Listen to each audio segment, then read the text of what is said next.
Accident होने के बाद रियो रीइंकार्नेट होता है एक नए मैजिकल वर्ल्ड में, जहाँ पर उसके पास मैजिक पावर्स है वाटर से रिलेटेड, लेकिन वो गरीब है।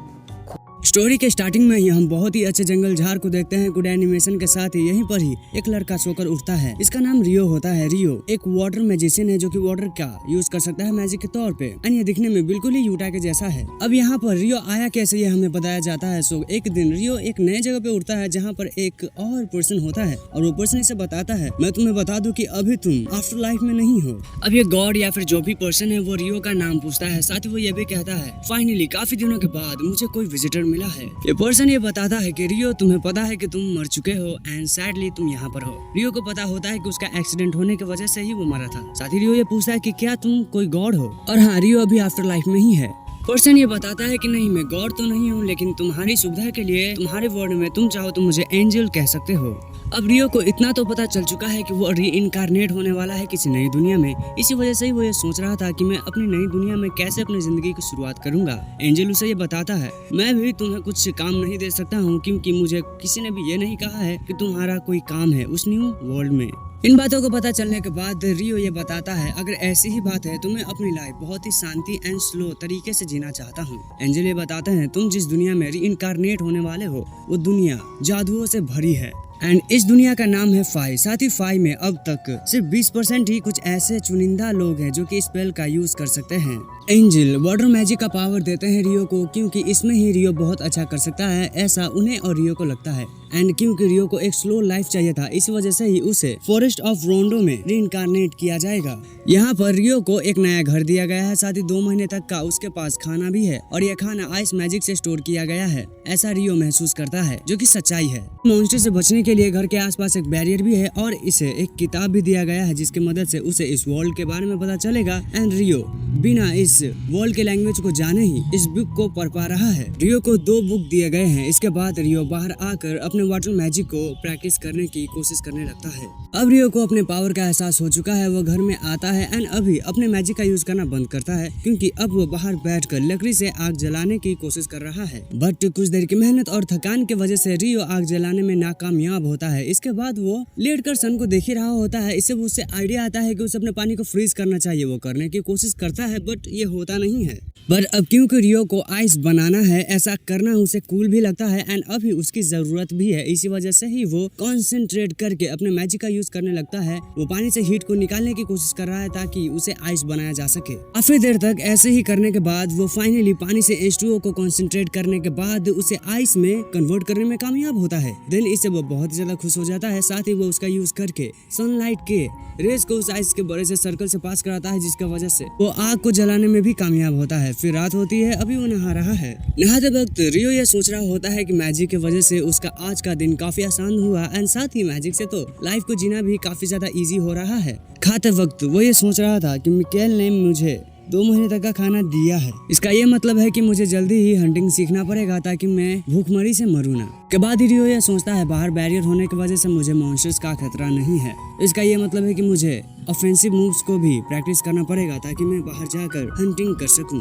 अगली सुबह होते ही रियो बाहर आकर अपने वाटर मैजिक का प्रैक्टिस करता है। हालांकि वो सक्सेसफुली अटैक करने में कामयाब तो होता है, लेकिन वो उसका अटैक इफेक्टिव नहीं होता है। वाटर बॉल का यूज करके वो ट्री को ज्यादा इफेक्ट नहीं कर पाया है। इस वजह से रियो वाटर जेट का यूज करता है बट वो भी इफेक्टिव नहीं होता है एंड वो फेल हो जाता है। इससे रियो निराश हो जाता है। बट उसे ये याद आता है कि मिकेल ने ये कहा था, वाटर मैजिक का यूज करने का या फिर किसी भी मैजिक का यूज करने का सबसे असरदार तरीका है इमेजिनेशन। तो जितने अच्छे से तुम इमेजिन करोगे उतना ही अच्छा तुम्हारा मैजिक का आउटकम होगा। को याद करने के बाद बहुत देर तक प्रैक्टिस करता है रियो और शाम भी हो जाता है। इसी वजह से उसका प्रैक्टिस थोड़ा सा अच्छा हो चुका था पहले से। देन वो नहाने के लिए वापस से आता है। रात को नहाने के बाद एक और नई सुबह एंड अब वो ऑफेंसिव मूव के लिए अपने आइस मैजिक का यूज कर रहा है। बट अभी भी उसका आइस मैजिक उतना भी अच्छा नहीं है कि वो किसी को हार्म कर सके। बट रियो खुद में ये सोचता है कि प्रैक्टिस ही किसी भी पर्सन को बहुत ही परफेक्ट बनाता है। इसी वजह से ही वो सुबह से शाम तक प्रैक्टिस करता रहता है। इसके वजह से वो काफी ज्यादा थक जाता है बट वो एक टाइम पर काफी सारे आइस क्रिस्टल को बनाने में कामयाब होता है। इसके बाद उसका माना काफी ज्यादा कम हो चुका है, वो थक चुका है, इस वजह से वो रेस्ट करता है। एंड इसके बाद लगातार कई दिनों तक उसकी ट्रेनिंग चलती रहती है एंड वो अब आइस क्रिस्टल को बहुत ही जल्दी क्रिएट करने में कामयाब हो चुका है। इन्हीं आइस क्रिस्टल का यूज करके वो एक छोटा सा हथियार बनाता है एंड देन वो अपने एडवेंचर को आगे बढ़ाकर जंगल के लिए निकल जाता है। वो यहाँ पर काफी सारी चीजों को ढूंढने की कोशिश करता है। उसे एक स्टोन मिलता है जिसकी मदद से अब वो आसानी से आग को जला सकता है। साथ ही वो कुछ हर्ब्स की भी तलाश करता है। रियो इस सोच में खोया होता है कि कब उसे हर्ब्स मिलेंगे, बट वो अपने पीछे देखता है तो उसके पीछे एक बड़ा सा लेजर बोर आ चुका है एंड वो बड़ा सा सुअर बहुत ही ज्यादा गुस्से में है। वो हमला करने के लिए आगे बढ़ जाता है काफी स्पीड से। इसी पल ही रियो काफी ज्यादा डर चुका था। इसी वजह से ही वो खुद में ये कह रहा था कि भाई भाग भाग यहाँ से जल्दी, बट उसका बॉडी काम नहीं कर रहा है। जब वो सुअर रियो को हिट करने ही वाला होता है कि तभी ही कुछ याद आने की वजह से वो सेंसेस में आकर खुद को बचाता है। रियो बहुत ही ज्यादा डर चुका है, लेकिन वो खुद को ये कहता है मैं इस दुनिया में नहीं मर सकता हूँ, मेरे पास आइस मैजिक्स हैं, वाटर्स मैजिक्स हैं। तो वो आइस मैजिक का यूज करके पहले तो सुअर को स्लिप करवाता है एंड देन आइस मैजिक की ही मदद से उसे मारने में भी कामयाब होता है। कामयाब हो चुका है रियो। देन उसे पता चलता है कि लेजर बोर सबसे वीकेस्ट काइंड होते हैं। रात को वो वही बुक पढ़ रहा होता है। रियो को पता चलता है बाकी के पेपर्स तो नॉर्मल एडिशन के हैं, लेकिन लास्ट के 2 पेजेस स्पेशल एडिशन के हैं एंड वहाँ पर उसे एक ड्रैगन की जानकारी मिलती है। एंड इन ड्रैगन्स की पावर इतनी ज्यादा होती है कि वो अकेले ही एक पूरे शहर को तबाह कर सकते हैं। इस वजह से ही बुक में ये कहा गया है कि अगर तुम्हारा सामना किसी ड्रैगन से हो तो वहाँ से भाग जाओ, इसमें तुम्हारी सेफ्टी है। रियो को एक और एंटिटी के बारे में पता चलता है जिसका नाम अकुमा है एंड इसके बारे में कुछ खास जानकारी दी नहीं गई है, मगर ये कहा गया है कि प्रे करो कि तुम्हारा इनकाउंटर इससे ना हो। रियो ये सोचता है, लगता है ये दुनिया काफी बड़ी है। दिन वो सो जाता है। अगले दिन वो एक बेरी को टेस्ट करता है। उसे उसका स्वाद बहुत ही पसंद आता है, लेकिन इसी पल ही एक बड़ा सा बर्ड काइंड ऑफ मॉन्स्टर उस पे हमला करता है, जिसे वो बचने में पहले तो कामयाब होता है। देन वो आइस मैजिक का यूज करते हुए आगे बढ़ रहा होता है। रियो ये बताता है ये है असैसिन हॉक्स जो कि एयर स्लैश का यूज करते हैं। रियो बहुत सारे एक्वा जेट्स का हमला करता है हॉक पर, लेकिन हॉक भी बहुत ही आसानी से काउंटर करते हुए आगे बढ़ता है, बट एम टाइम पर ही रियो शील्ड का यूज करता है आइस का। इसी वजह से ही हॉक हार जाता है। बट अगले ही पल सभी को शॉक करते हुए हॉक ऊपर उठता है, लेकिन हम देख पाते हैं कि उसका एक आंख इंजर्ड हो चुका है और काफी देर तक रियो को देखने के बाद यहाँ से निकल जाता है एंड थक कर रियो वहीं पर लेट जाता है, ये कहते हुए मैंने जितना सोचा था ये लाइफ उसे काफी ज्यादा हार्ड है। नाम रियो अपने घर की तरफ निकलता तो है, लेकिन हॉक से बचने की कोशिश में वो अपना रास्ता भूल चुका है। बट उसकी नजर एक सोल्जर पे पड़ती है, एक लड़की पे पड़ती है जिसके पास सर नहीं है लेकिन एक हॉर्स है। इसके बाद दिन बीतते हैं और एक दिन रियो एक बड़े से स्नेक मॉन्स्टर को अपने आइस पावर से हराता है। फिर वो एक फिश को पकड़ के उसे स्टोर भी करता है और ऐसे ही उसकी प्रैक्टिस चलती है। वो समुद्र में जाकर बड़े से ऑक्टोपस को भी हराने की कोशिश करता है और अब हम देख पाते हैं कि रियो इतना ज्यादा पावरफुल हो चुका है कि वह अपने एक मूव से ही एक बड़े से चट्टान को काट पा रहा है और अपनी इन इम्प्रूव्ड हुई सभी स्किल से रियो बहुत ही ज्यादा खुश होता है। दिन उसी रात को उसकी मुलाकात उसी सोल्जर से होती है। पता चलता है इस सोल्जर का नाम दुल्हन है। रियो हमें यह बताता है कि दुल्हन बहुत ही ज्यादा स्ट्रॉन्ग होते हैं एंड इनका जिक्र इसके बुक में भी नहीं किया गया है। हालांकि इस बात से कंफ्यूज रियो खुद है कि ये एक मॉन्स्टर है भी या नहीं, बट वो लड़ने का फैसला कर चुका है। इसी वजह से ही वो आगे बढ़ता है एंड अपने स्वॉर्ड से उस पर काफी सारे अटैक्स करने लगता है। फिर देर तक रियो स्ट्राइक करता है। उसके स्ट्राइक से दुल्हन को कुछ नहीं होता है, लेकिन दुल्हन के स्ट्राइक से रियो का 2 बार बैरियर टूटता है एंड रियो एक अपना अटैक भी मिस करता है। रियो थक कर हार चुका है। वो हमें ये बताता है कि उसे पता है कि इस लेवल के साथ वो दुल्हन को तो नहीं हरा सकता है, लेकिन वो हर एक रात को यहाँ पर आता है। दुल्हन उसे एक वाटर का स्वॉर्ड बनाकर देता है जो कि उसने उसे आइस में कन्वर्ट करने के बाद दिया है। रियो को शायद से स्वॉर्ड को मास्टर करना है। दुल्हन स्वॉर्ड देने के बाद यहाँ से निकल जाता है। दिन अगले दिन रियो कहीं पे खड़ा है। रियो की नजर उसी हॉक पे पड़ती है जो कि पहले से अजीब हो चुका है क्योंकि उसका रंग पूरी तरह से ही बदल चुका है। वो और भी ज्यादा इविल लग रहा है। रियो को ये लगता है कि क्या ये इवॉल्व हो चुका है। इसी पल हॉक एयर स्लैश से हमला करता है तो रियो 5 लेयर आइस शील्ड का यूज करता है, लेकिन उसका आइस शील्ड तो बड़ी आसानी से टूट जाता है। हॉक से बचने के साथ ही एक और बार जब हॉक्स के आमने सामने होता है रियो, फिर वो 10 लेयर आइस शील्ड का यूज करता है, लेकिन एक और बार उसके सभी शील्ड ही टूट जाते हैं। यहाँ पर एक एक करके लगातार रियो के सभी हमले ही नाकामयाब हो रहे हैं। यहीं पर रियो काफी ज्यादा परेशान हो चुका था, तो तभी हॉक्स उस पर थंडर अटैक करता है, लेकिन रियो इससे बच तो जाता है। बट अगले ही पल हॉक्स पे झपटने के लिए आता है तो रियो स्वॉर्ड निकालता है। इस बार रियो स्वॉर्ड की मदद से हॉक्स से लड़ पा रहा है, साथ ही वो उसके एयर स्लैश को भी स्वॉर्ड से ही काटता है। और अब हॉक्स एक बहुत ही पावरफुल हमला करने के लिए रियो की तरफ बढ़ रहा है, लेकिन एम वक्त पे ही रियो हॉक्स को अपने स्वॉर्ड से स्टैब करने में कामयाब होता है। ये स्टैब काफी ज्यादा पावरफुल था, इसके वजह से हॉक्स अभी जमीन पे पड़ा है, लेकिन वो मरा नहीं है। अब हॉक्स से रियो माफी मांगता है, क्योंकि उसकी वजह से ही हॉक्स का एक आंख गया है। साथ ही रियो ये भी बताता है, तुम्हारी वजह से ही मैं इतना ज्यादा स्ट्रांग हो पाया हूँ, क्योंकि तुम ना होते तो मुझे मरने का डर नहीं होता, इसके वजह से मैं और स्ट्रांग नहीं होता। हॉक्स सिर्फ रियो से लड़ने के लिए इवॉल्व हुआ है। इस बात को एहसास करने के बाद रियो ये बताता है, मैं तुम्हारी मेहनत की कदर करता हूँ, तुम्हारी हिम्मत की, और शायद इसीलिए ही मैं तुम्हें इस दुनिया से भी मुक्त करता हूँ। ऐसा बोलकर वो उस स्वॉर्ड को निकालता है, जिससे हॉक्स नीचे गिर जाता है। बिग ड्रैगन कहीं पे जा रहा होता है, तभी उसकी नजर रियो पे पड़ती है, इसीलिए ही वो नीचे आकर टेलीपैथी से उससे बातें करता है। ड्रैगन खुद हैरान होता है कि उसका टेलीपैथी वर्क कर रहा है, क्योंकि काफी समय के बाद वो किसी ह्यूमन से मिला है। अब ये ड्रैगन रियो से ये पूछता है, क्या तुमने किसी ब्लैक इवॉल्व हॉक को देखा है? इस बात को सुनने के बाद रियो डर जाता है। घबराते हुए वो ये बताता है, अगर वो हॉक तुम्हारा था तो मुझे माफ कर देना। इस बात को सुनने के बाद ड्रैगन भी समझ जाता है कि इसने उस हॉक को हराया है। यहीं पर ही ड्रैगन ये भी नोटिस करता है कि इसके पास जो स्वॉर्ड है वो बहुत ही ज्यादा रेयर वेपन है, एंड ये स्वॉर्ड द फेरी किंग के पास होता था पहले। ड्रैगन ये बताता है, मुझे यकीन है कि तुम्हें कुछ तो बात है, क्योंकि उसने तुम्हें ये स्वॉर्ड दिया है। इसके बाद रियो ये बोलता है कि मुझे दरअसल तुमसे कुछ पूछना है। अब ये ड्रैगन कुछ और आंसर करे कि इससे पहले इसे कुछ आवाजें आती है, इसी वजह से ही वो ये बताता है, मुझे माफ करना, लेकिन अभी मुझे कहीं पे जाना पड़ेगा, एंड तुमसे बात करके अच्छा लगा। जाने से पहले उस ड्रैगन से रियो ये कहता है, मेरा नाम रियो है, क्या तुम अपना बता सकते हो? ड्रैगन बताता है उसका नाम लुइन है। इतना कहकर ड्रैगन निकल जाता है, एंड रियो खुश है कि उसने आज एक ड्रैगन से बात किया है। काफी खुश होता है रियो। दूसरी तरफ मिकाएल रियो के इन सभी चीजों को ऊपर से देख रहा है, एंड वो इस बात से हैरान है कि ये धोखेबाज ट्रेडर कौन है।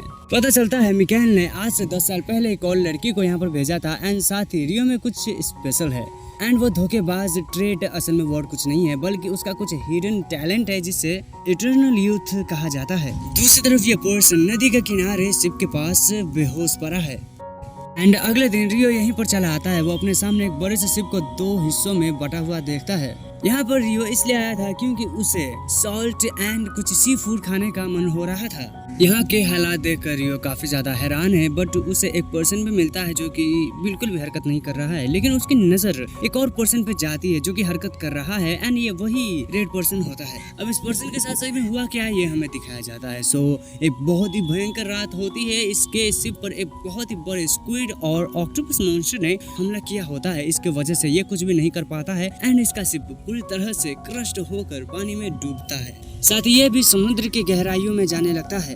अब इस पर्सन की आंखें खुलती है। ये यहाँ पर है, यानी कि रियो के घर पर है, लेकिन इस बात का पता इसे नहीं है। बाहर ये आता है तो इसकी मुलाकात रियो से होती है। रियो ये बताता है कि मैं खुश हूँ कि तुम जिंदा हो एंड तुम अच्छी हालत में हो। साथ ही हम ये देख पाते हैं कि रियो ने काफी अच्छा गार्डन भी बना लिया है। मगर ये पर्सन काफी ज्यादा हैरान होता है क्योंकि इसने रियो के प्रेजेंस को फील नहीं किया है। साथ ही ये भी देखता है कि ये इतने अजीब ड्रेस में क्यों है। पर्सन ये बताता है कि मेरा नाम एबल है एंड तुमसे मिलकर मुझे खुशी हुई, और क्या तुमने ही मुझे बचाया है। रियो ये बताता है कि मैंने तो बस तुम्हें अपने घर पे लाया है, एंड मैं इस बात के लिए माफी मांगता हूँ कि तुम्हारे साथ जितने भी बाकी लोग थे वो तो नहीं बच पाए। मगर इन बात से एबल को फर्क नहीं पड़ता है, क्योंकि वो ये बताता है चिंता मत करो, वो सभी लोग ही स्मगलर्स थे। यहीं पर इन बातों के बीच में ही महसूस होता है रियो को कि इसे तो भूख लगा है, इस वजह से ही वो ये कहता है चलो हम खाते हुए बाकी बातें करते हैं। बाय द वे मेरा नाम रियो है। रियो ये बताता है कि मेरे पास और कुछ कपड़े नहीं है, क्योंकि मैं कपड़े बनाने के अलावा बाकी चीजें बहुत ही आराम से कर सकता हूँ। एबल इन बातों से परेशान होता है कि वो क्यों ये बात सोच रहा है कि इसके पास कपड़े नहीं है, पैसे नहीं है, क्योंकि इसने तो मेरी जान बचाई है, मुझे इसका रिस्पेक्ट करना चाहिए। रियो ये बताता है कि आसपास और कोई भी नहीं है, इस वजह से ही मैं अकेला ही रहता हूँ। एबल को ये पता चलता है कि खाने का सभी सामान ही हंट करने के बाद ही रियो जुटा पाता है, एंड इस बात से वो काफी ज्यादा इम्प्रेस होता है। साथ ही रियो ये बताता है कि मैं अपने सभी ही चीजों का यूज करने के लिए वाटर मैजिक का यूज करता हूँ। दरअसल मैं एक वाटर मैजिशियन हूँ। इस बात से काफी ज्यादा एबल इम्प्रेस होता है। वो ये बताता है कि प्रोविंसी में आधे सभी कम लोग हैं जो कि मैजिक का यूज कर सकते हैं, एंड मैं नहीं कर सकता हूँ। रियो को थोड़ा सा अजीब लगता है क्योंकि मिकाएल ने ये कहा था कि 20% लोग ही मैजिक का यूज कर सकते हैं, लेकिन यहाँ तो आधे से भी ज्यादा या फिर आधे से थोड़े कम लोग कर सकते हैं मैजिक का यूज। इसके बाद एबल रियो के साथ कोस्ट को देखने के लिए चला जाता है। रास्ते में वो ये पूछ रहा होता है रियो से कि तुम तो एक वाटर मैजिशियन हो, एक मैजिशियन हो, तो क्या तुम्हें किसी स्टाफ की जरूरत नहीं है? रियो बताता है नहीं। तो इस बात को सुनते ही एबल ये सोचता है कि मैंने फिर गड़बड़ कर दी, मुझे ये पता होना चाहिए कि यहाँ पर खो चुका है रियो। इसी वजह से ही उसके पास जितने भी स्टाफ थे पहले वो सभी नहीं है और इसी वजह से ही वो इतनी गरीबी में रह रहा है। रियो को हेल्प करने के लिए एबल ये कहता है कि प्लीज मुझे आगे चलने दो ताकि तुम पीछे रहकर प्रोटेक्टेड रह सको, लेकिन रियो ये कहता है नहीं, तुम्हें ऐसा करने की जरूरत नहीं है। लेकिन फिर भी एबल आगे आने की जिद करता है। वो अपने डेस्टिनेशन पे पहुंच जाता है। शिप के पास वो बॉडीज नहीं होती है। रियो को लगता है कि या तो उन बॉडीज को कोई खा गया है, नहीं तो वो बॉडीज समुद्र में चली गई हैं। इन बातों को सुनकर और महसूस करके एबल ये कहता है तुम्हारा शुक्रिया कि तुमने मुझे बचाया, नहीं तो आज मेरा हाल भी उन्हीं के जैसे हो चुका होता। रियो काफी पोलाइटली जवाब देता है। इसी वजह से ही एबल ये कहता है कि तुम्हें इतना ज्यादा पोलाइट मेरे साथ होने की जरूरत नहीं है, क्योंकि तुम वो हो जिसने मेरी जान बचाई है। इसी वजह से ही तुम्हें मुझे मिस्टर कहना चाहिए, यानी कि मैं तुमसे बड़ा नहीं हूँ, तुम मुझे अपने लेवल पे ही समझ सकते हो, तुम मुझे अपना फ्रेंड मान सकते हो, प्लीज मुझे मिस्टर ही कहना। इन बातों को सुनने के बाद रियो ये बताता है वैसे तुम मुझसे बड़े हो, लेकिन अगर तुम ऐसे ही चाहते हो तो ठीक है, आज से मैं तुम्हें ऐसे ही ट्रीट करूंगा। कुछ देर की खोज के बाद एबल बाहर आता है बताते हुए कि मुझे जिसकी तलाश थी वो मुझे नहीं मिला। एबल से रियो ये पूछता है कि अब तुम क्या करोगे, तो एबल ये बताता है कि शायद से मुझे अब ल्यून टाउन की तरफ जाना चाहिए। यहीं पर रियो को ये नहीं पता होता है कि ल्यून प्लेस सही में है कहाँ पर।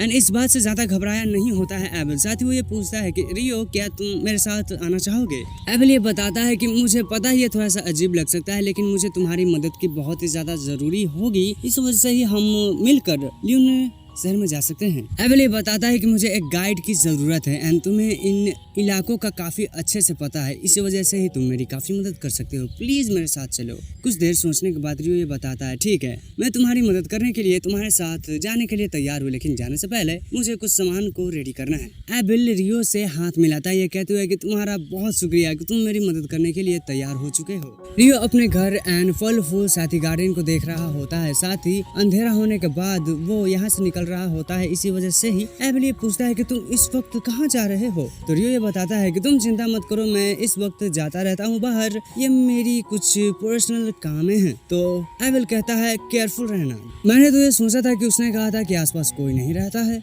मुझे लगता है कि वो अपने लव वन के लिए रिस्पेक्ट करता है। मुझे इस बात का सही में पता नहीं है कि हमेशा से ही रियो यहाँ पर अकेला रहा है, लेकिन मुझे उसकी किसी भी हरकतों पे, कामों पे, बिजनेस पे दखल अंदाजी नहीं करनी चाहिए। दुल्हन से मुलाकात होती है रियो की और उसे वो बताता है तुम्हारा बहुत बहुत शुक्रिया जो तुमने मेरे साथ ट्रेनिंग की, मुझे काफी सारी सीख दी, लेकिन अब मैं इस फॉरेस्ट को छोड़कर जाने वाला हूँ। इसी वजह से ही आज मैं तुमसे मिलने के लिए आया हूँ और मैं तुम्हें तहे दिल से शुक्रिया कहता हूँ। साथ ही आज हमारा आखिरी मुकाबला होने वाला है, इसी वजह से ही मैं दिलो जान से तुमसे लड़ने के लिए तैयार हूँ। इतना कहने के साथ ही रियो अपने सोर से स्ट्राइक करने लगता है दुल्हन पे एंड एक एक करके वो उसे पीछे धकेलता रहता है। काफी देर तक लगातार बैटल करने के बाद अब रियो काफी ज्यादा थक चुका है। जाते हुए दुल्हन को थैंक यू कहता है रियो। तभी ही दुल्हन अपने मैजिक का यूज करके रियो के लिए एक बहुत ही सुंदर सा ड्रेस तैयार करता है। रियो ड्रेस को पाकर ये कहता है तुम्हारा बहुत बहुत शुक्रिया, मैं इसे गर्व से पहनूंगा। अब दोनों ही अपने नए सफर के लिए निकल चुके हैं। जाते हुए रियो पलटकर अपने घर को देखता है एंड फिर से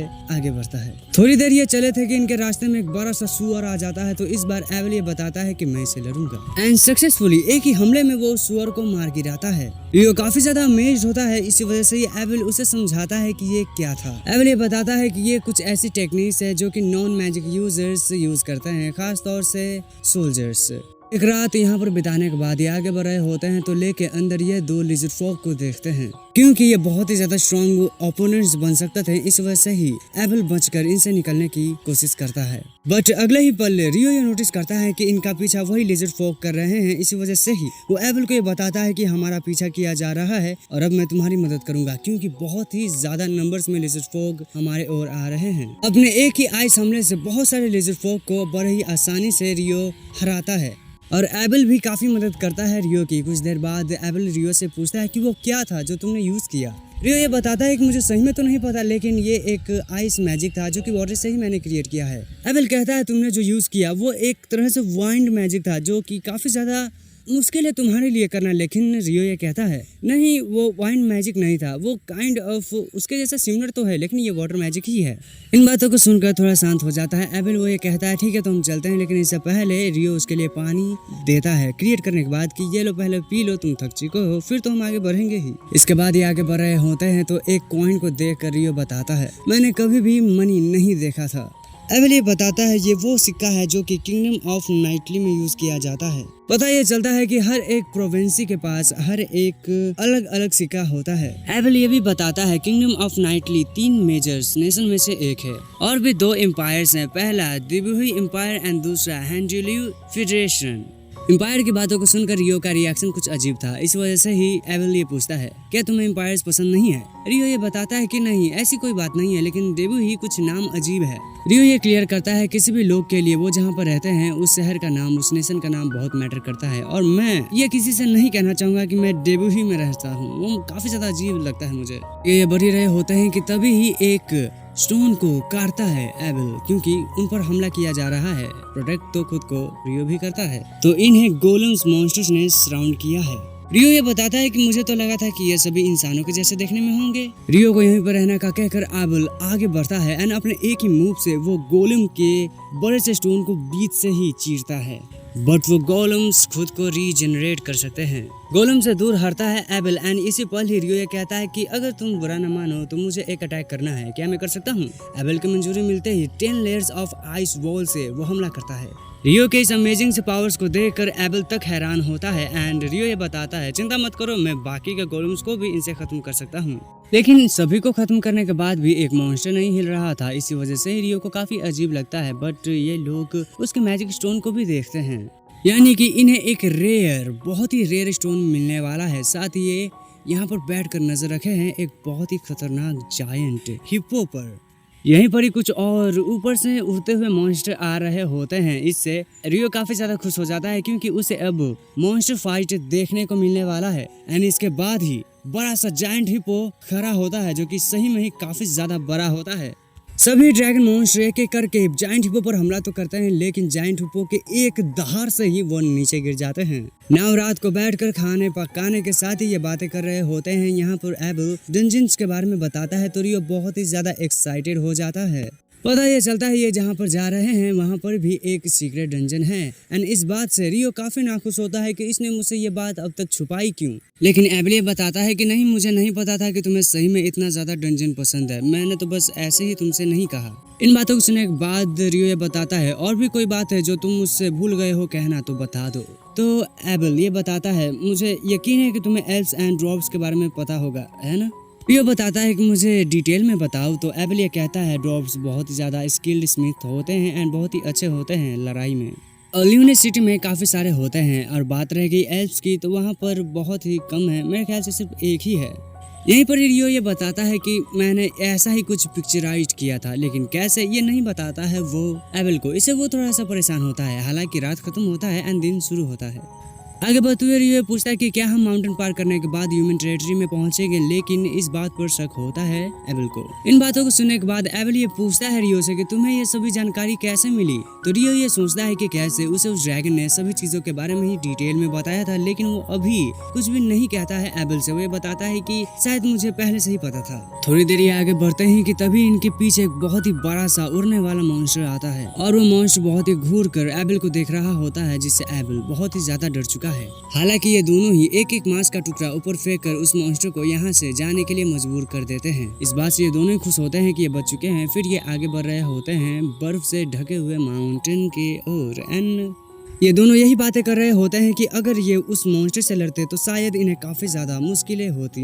एबेल ये मानता है कि यहाँ पर उस मॉन्स्टर को नहीं होना चाहिए, यानी कि यहाँ पर कुछ तो गड़बड़ है। एबेल ये भी क्लियर करता है कि इन्हीं माउंटेन्स की वजह से बहुत से मॉन्स्टर्स ह्यूमन टेरिटरी से बहुत ही दूर रहते हैं। यहीं पर रियो को कुछ ख्याल आता है एंड उसका ख्याल और शक सही होता है, क्योंकि इनके सामने ही वो ड्रैगन मॉन्स्टर्स एक और मॉन्स्टर को खा रहे होते हैं। एबेल से ये पूछता है रियो कि क्या हम लड़ने नहीं वाले हैं, तो एबेल ये बताता है वुंस बहुत ही ज्यादा स्ट्रॉन्ग होते हैं। एक वर्न्स को हराने में 20 सोल्जर्स को काफी मेहनत करनी पड़ती है, तो हमें शायद से बच के ही रहना चाहिए। बट कुछ देर और बातें करने के बाद, एक प्लान रेडी करने के बाद रियो आगे बढ़ जाता है एंड उसके पीछे एबल को भी आना पड़ता है। रियो यहाँ पर अपने आइस मैजिक का यूज करके उन्हें फंसाता है, तो अपने स्वॉर्ड का यूज करके एबल उन पर हमला करता है। इससे 2 वर्न्स को नॉक डाउन कर देते हैं, तो 2 वर्न्स अब भी स्काई सीन पे हमला करते हैं, मगर उन दोनों ही वर्न्स को बड़े ही आसानी से अपने आइस मैजिक की मदद से रियो डाउन करता है। एंड एबल आखिरी काम खत्म करने के बाद स्टोन को कलेक्ट करता है, ये सोचते हुए कि ये तो काफी ज्यादा आसान था। नाउ यहाँ पर ये दोनों ही फैसला करते हैं कि हमें इसी टैक्टिक का यूज करके बाकियों को भी हराना चाहिए, क्योंकि यहाँ पर और भी वर्न्स आ रहे हैं। नाउ ये दोनों आगे बढ़ते हैं और एक चोटी पे आकर ये नज़ारे को देख रहे हैं। फिर ये दोनों अच्छे नज़ारे को देखने के साथ ही एक दूसरे को स्माइल पास करते हैं। आज के लिए इतना ही रहने देते हैं।